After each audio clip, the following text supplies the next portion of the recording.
Écoutez-moi, Satan est passé par Pierre parce que Jésus avait eu confiance à Pierre dans le même chapitre. Dans le combat spirituel, écoutez-moi, je ne divise pas les familles ici. Je n'ai aucune intention pour ça. Vous savez comment j'aime les parents. J'aime mon père qui n'est plus, ma mère et tout le monde. Mais dans le combat spirituel, il y a un moment où tu seras seul. Et tu dois décider sur ton destin. Ça peut même être Pierre qui t'a révélé parmi tous ce que tu es réellement. Quelque temps avant, il t'a prophétisé, il t'a parlé de la part de Dieu, mais il y a un moment où il faut être très sensible.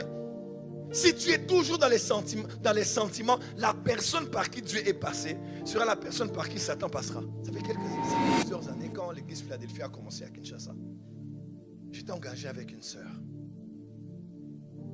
Je voulais vraiment faire ma vie avec elle. Je vais raconter ça à mon pasteur à l'époque, pasteur Roland. Et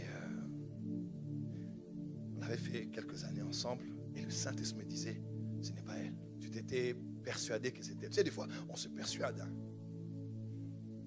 Et quand quelqu'un est dans l'erreur, il a peur d'affronter Dieu droit dans les yeux pour parler avec lui.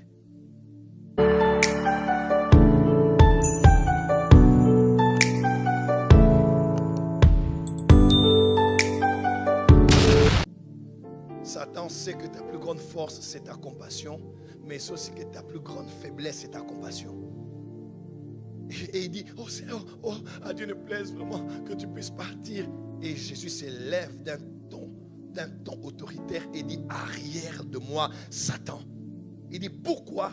Parce que tes pensées ne sont pas les pensées de Dieu, mais sont les pensées des hommes. Comment Pierre dit à Jésus, arrière, il dit, à Dieu ne plaise que tu... Il met même le nom de Dieu. Faites attention, écoutez-moi. Satan est passé par Pierre parce que Jésus avait eu confiance à Pierre dans le même chapitre. Dans le combat spirituel, écoutez-moi, je ne divise pas les familles ici. Je n'ai aucune intention pour ça. Vous savez comment j'aime les parents. J'aime mon père qui n'est plus, ma mère et tout le monde. Mais dans le combat spirituel, il y a un moment où tu seras seul. Et tu dois décider sur ton destin. Ça peut même être Pierre qui t'a révélé parmi tous ce que tu es réellement. Quelque temps avant, il t'a prophétisé, il t'a parlé de la part de Dieu, mais il y a un moment où il faut être très sensible. Si tu es toujours dans les sentiments, la personne par qui Dieu est passé sera la personne par qui Satan passera. Et il ne faut pas avoir pitié de dire, il n'a pas dit arrête de moi Pierre, il dit arrête de moi Satan. Parce que tes pensées, en d'autres termes, le problème est que Pierre était là, il pensait que sa pensée était bonne alors que c'était la pensée de Satan. Parce que la pensée de Satan n'est pas au niveau des pensées de Dieu. Il dit parce que tes pensées, il parle à Satan, ne sont pas les pensées de Dieu, mais celles des hommes. En d'autres termes, s'il y a de niveau, les pensées de Dieu sont élevées au-dessus de celles des hommes, n'est-ce pas? Comme sont élevés les cieux, comme sont distancés les cieux et la terre, n'est-ce pas? Mais les pensées de Satan sont au niveau des pensées des hommes. Toi, des fois, les gens ont des pensées, ils pensent que c'est Dieu qui les a inspirés. Mais c'est Satan. C'est Satan. Voilà pourquoi il y a un moment où, même si c'est ta mère qui parle, même si c'est ton père, même si c'est ton mari, même si c'est ta femme, même si c'est ton enfant, il y a des moments où il faut savoir dire non. Cette pensée n'est pas de Dieu. Elle n'est pas de Dieu. Et le problème, ce n'est pas Pierre. Mais le problème, c'est la pensée qu'il a eue là. Ce n'est pas Dieu. Ce n'est pas Dieu. Que Dieu te donne le discernement des esprits. Tu n'as pas dit Amen. Afin qu'à chaque fois que Satan veut infiltrer ses pensées au milieu de tes pensées humaines, que le Saint-Esprit te fasse comprendre que ça, même si ça porte le nom de Dieu dedans, même si ça semble être logique et compatissant, même si ça semble venir d'une bonne volonté, que tu dises non à cela au nom de Jésus. Que tu dises non au nom de Jésus. Je vous raconte une petite histoire, c'est mon passé. Ça fait plusieurs années quand l'église Philadelphie a commencé à Kinshasa. J'étais engagé avec une sœur. Je voulais vraiment faire ma vie avec elle. Je vais raconter ça à mon pasteur à l'époque, pasteur Roland. Et on avait fait quelques années ensemble. Et le Saint-Esprit me disait, ce n'est pas elle. Tu t'étais persuadé que c'était elle. Tu sais, des fois, on se persuade. Hein? Et quand quelqu'un est dans l'erreur, il a peur d'affronter Dieu droit dans les yeux pour parler avec lui. Tu sais, quand tu dis, oh, Dieu est avec moi, tu te rends occupé, mais tu n'arrives pas à prier seul. Parce que tu sais que si tu es seul en prière 3 jours, Dieu mettra le doigt là où tu ne veux pas qu'il mette. Quelqu'un sait de quoi je parle ici? Donc tu es occupé, tu fais semblant, comme si tu es avec Dieu, tu mets Dieu dedans, Seigneur, je prie pour cette relation. Amen, amen. Tu fais comme si, alors que tu sais au fond de toi que si tu t'assois vraiment face à face, tu sais que Dieu ne fait pas de ça. Et je me disais, mais je vais la laisser. Elle a un enfant, je ferai comment? L'enfant, c'est comme ma fille. Et j'ai parlé au pasteur Roland, il m'a dit, bon, tu vas prier pour ça. Je suis allé à Brazzaville en prière. Vous savez quoi? Je suis allé 2 fois à Brazzaville pour à peu près le même sujet de prière. La première fois, un ami, pasteur Florent Canto, que vous connaissez, il m'a appelé, il m'a dit, Joe, tu es où? J'ai dit, je suis à Brazzaville. Il dit, j'arrive. S'il suit ça, il va même rire. Il est venu à Brazzaville, il a traversé Brazzaville. Il dit, je venais te voir parce que tu vois la sœur avec qui nous sommes là, que je connais bien.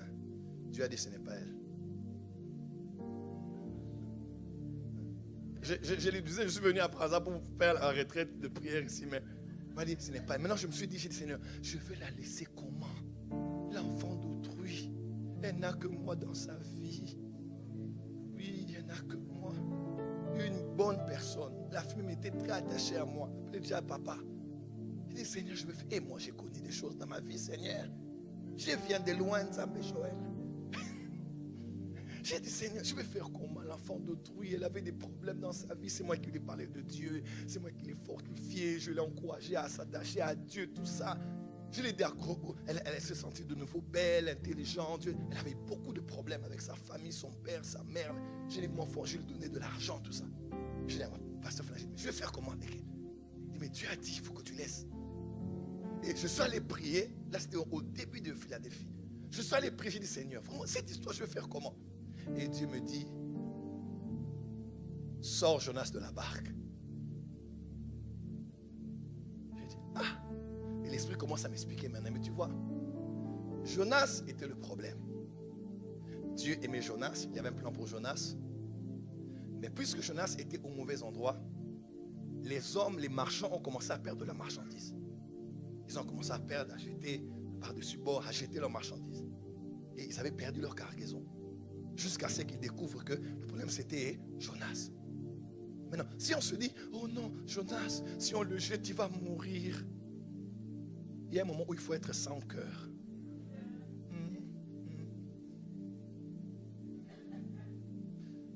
Me dit, oh non, il va mourir. Si je le laisse, si on le jette, il va mourir. Il va mourir. C'est pas bien. Bon, arrivons au moins là-bas, comme ça on va décider comment on va le laisser partir.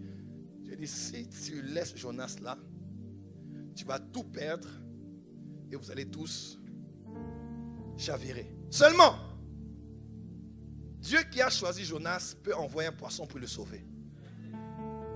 Mais toi, rien ne garantit que tu le seras.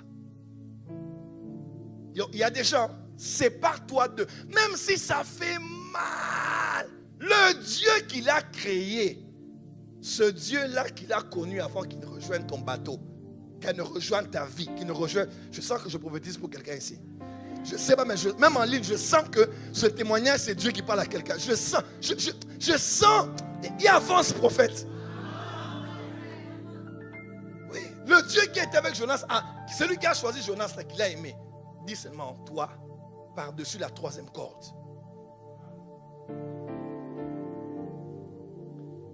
Waouh! Moi, le Dieu qu'il a choisi, j'ai un plan pour lui. Et après la séparation avec toi, je sais là où je vais l'emmener. Mais toi, si tu restes avec lui, tu seras détruit. Toi ainsi que ta cargaison. La destinée des fois demande que l'on soit impitoyable, sans cœur, ingrat et méchant. Mais des fois, c'est le plan de Dieu. Parce que si tu restes, tu vas mourir. Dis à ton voisin. Par-dessus la 3e corde.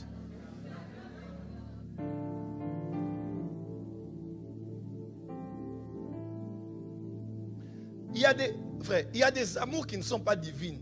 Tu es amoureuse, c'est la sorcellerie qui t'a donné l'amour. C'est la vérité. Des fois, Satan sait, quand Satan contrôle tes pensées, il t'a contrôlé. C'est fini. Quand la tête est malade, le cœur est détruit. Qui a compris? Quand Satan contrôle ta tête, il contrôle le tout. C'est comme un, comment on appelle, un buffle, un taureau. Allez en Espagne. Dès qu'on maîtrise les cornes, la tête, on maîtrise tout le reste. C'est la tête que l'on contrôle. Et le diable combat tes pensées parce qu'il sait que s'il peut t'infecter, t'affecter, te ruiner, te semer la confusion, toute ta vie est confuse.